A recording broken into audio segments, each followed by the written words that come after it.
নাম শুনলেই অনেকের নাক সিটকানো অবস্থা দেখা যায়। হাসি তামাশা তো হরহামেশার ঘটনা। আর সেই উগান্ডার সিনেমা, সে তো স্বল্প বাজেটেরই হবে। কিন্তু আজ বদলে গেছে চিত্র।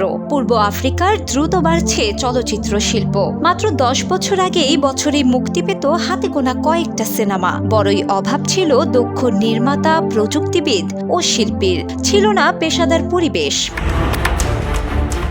গল্পটা এখন ভিন্ন। ধীরে ধীরে শক্তিশালী হচ্ছে উগান্ডার সিনেমা। এই পরিবর্তনের শুরুটা হয়েছিল প্রায় 12 বছর আগে। উগান্ডার কমিউনিকেশনস কমিশন দেশের টেলিভিশন চ্যানেলগুলোতে স্থানীয় কন্টেন্ট দেখানোর বাধ্যতামূলক কোটা চালু করে। লক্ষ্য ছিল নিজেদের গল্প নিজেরা বলা। কিন্তু তখনই সমস্যা ধরা পড়ে। চাহিদা থাকলেও তৈরি হচ্ছিল না মানসম্মত কাজ। তখনই ইউসিসি নামের একটি প্রতিষ্ঠান দক্ষ জনবল তৈরির মিশনে নামে।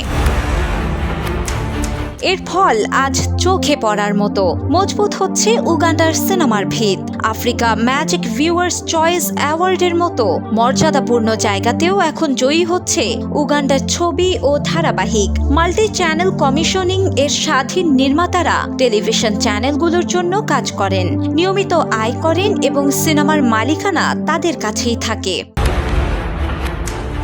অনিশ্চিত শিল্পের সম্ভাবনা আজ আলো দেখাচ্ছে। সব মিলিয়ে আফ্রিকা খুব শীঘ্রই আলো ছড়াবে বিশ্বের দরবারে।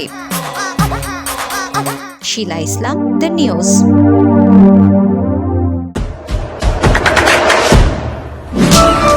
দেশে দেশে সবার সাথে, দ্য নিউজ।